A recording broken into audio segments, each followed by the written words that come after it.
because obviously sharing information, even though it's just stats, can be somewhat uncomfortable for a developer, I think. It's that old concern, I think, where you're afraid if you share too much information, people might either use that for a competitor or a clone or something like that. It's just so clone-filled, the app space. So you just don't want to burst out all the information to someone you don't know or trust. Regarding the acquisition from you, John, I remember that I think it was like last June or something, like June 2021, that we approached you, you called emails, and you got into even our a group chat to start the process, and then you stopped. So right, what happened there? That's a good feedback starting point, actually. Okay. You're right. At that point, you didn't even have a website, because obviously sharing information, even though it's just stats, can be somewhat uncomfortable for a developer, I think. Yeah. I'm not sure, perhaps WhatsApp is bigger in other countries, but here in Denmark, WhatsApp that's where you get spam and you get a lot of stuff from other countries, and it's not really a serious medium here in Denmark, at least not for me. Oh, I see. It also felt unsafe with a WhatsApp group and some guys approaching me without a website and without references or anything like that. Yeah. So that's why it stalled from my point of view. Yes, and before that, we send you like a cold email, right? So this is probably the weirdest thing that might happen, and you probably get a lot of these cold emails. So what did you thought when you got these cold emails?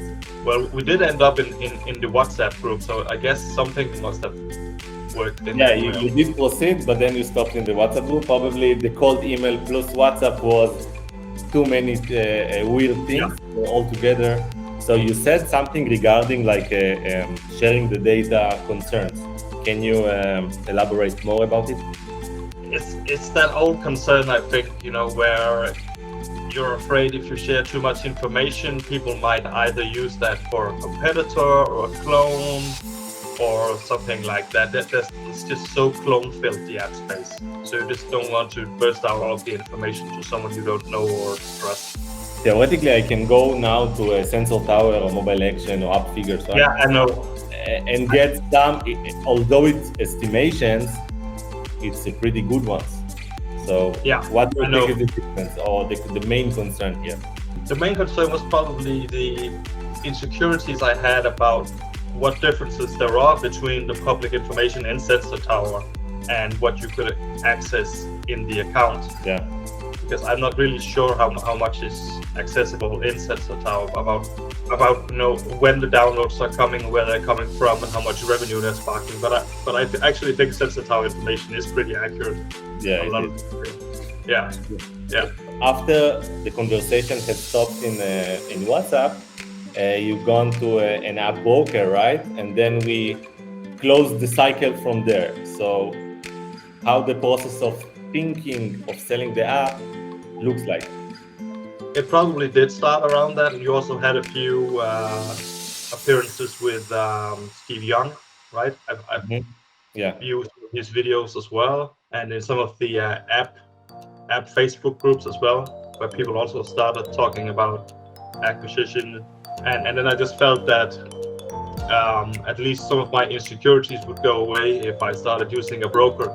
So I'm not sure if it was interesting enough for me to go back to the WhatsApp group, but I think using a broker just cut some of those insecurities, and also would make sure that I didn't waste a lot of time. And every additional $1,000 that the app is making, basically once you do the exit, it is being multiplied in a lot of other months, 20, 24, I don't know, depends on the multiplier or the opportunity. So but what led you to willing to sell this app? Because this is a baby you've been working on for the last years. I want to do something else at some point. I've made apps for quite a long time, and it was never really where I intended to be. I was kind of forced into app making. Okay. Because I was very sick at some point, so I needed to do something from my computer that would generate revenue, right? I'm obviously healthier, and it's been quite a few years, so I want to do something else, and I just know that apps are quite, what can you say, disturbing. Keeps being new requirements and demands from Apple and Google. It's never just passive income, as you know. There's always stuff that you need to update and user support and stuff like that. So if I wanted to do something else, I didn't want that distraction. Move forward to the next thing. What is the next thing? Yeah, that's a good question. I need to think about that without any distractions. It might be an app, actually. I'm not sure. So like before selling your amazing app to us, like you approached the broker and you got other proposals, or? Yeah, we got 3 or 4 proposals at 600K. They were all at 600K for some reason. And those were easy to dismiss because I kind of had my goal set on the 1 million. What scared you the most about the idea of selling your app? I mean, again, you brought it so far and you built a great thing that is generating about 30K per month profit after fees and stuff. So what is the most scary thing? Is it about the product itself, which is kind of like your baby that you grow, or you don't care about the product, it's just the revenue and now you will keep for the next project? It's the latter. I'm not too sad about leaving the product. It's amazing and it's very unique, and I think you can actually optimize it a lot. But the major concern for me was saying goodbye to my revenue. Right, that's my bread and butter. Yeah. Now I'm on a clock to do something else before I spend it all. Yeah. A clock with already paid house, I guess. Yeah. How is the process? I mean, you get up in the morning and now what? Yeah, and well, I have 2 small children and I have a house now, so I have quite a long to-do list of things to do. Again, that it takes distractions to remove before I can, settle in on what next. How is your wife respond to you selling the app? She was like promoting it or was against it? I'm not really sure. My family, my parents, for example, they were against it actually. Your father was part of the game, I remember, right? Yeah. He's appreciative of his part of the sale.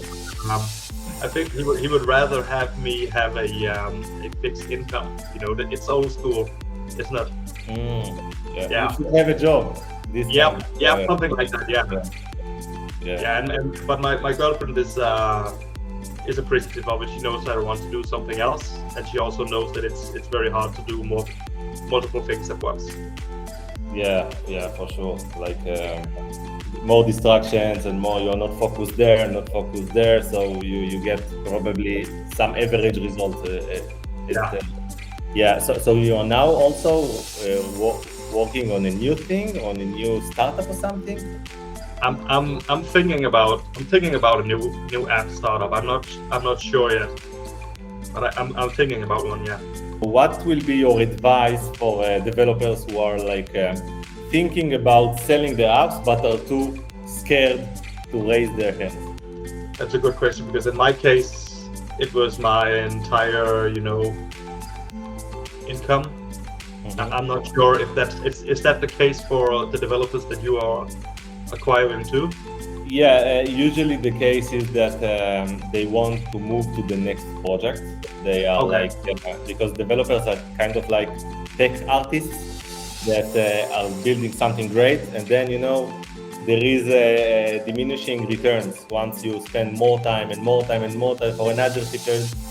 The revenue will stop probably at some point, and so at this point, when they think they get this app to the maximum level they can as individuals or a small group, this is when they are approaching to sell their app and move to the next project. Now they have the budget, so they can hire more team that will help them to do so. You are not developer yourself, right? Right, I'm not a developer. So you are kind of like a opportunist, a marketer? How should I call you? Middleman. I'm a middleman for everything. And so I'm always acquired skills in App Store optimization and stuff like that. Yeah. I'm probably a bit of a marketer now. Yeah, we saw that you did some great tests.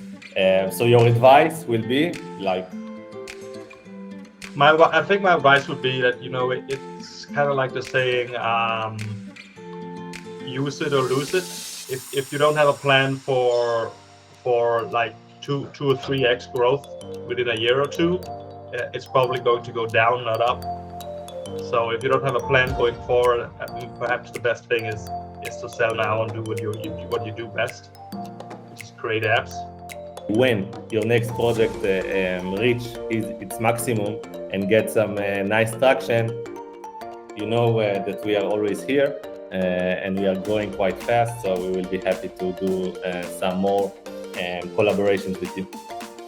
Great. Yeah, my plan is to sell this next one to you by Christmas, right? Yeah, let's do it. Christmas is a great period to buy stuff, so yeah, we are into it. Okay, John, thank you for your time. Thank you for everything. It was lovely, and we will keep in touch, of course.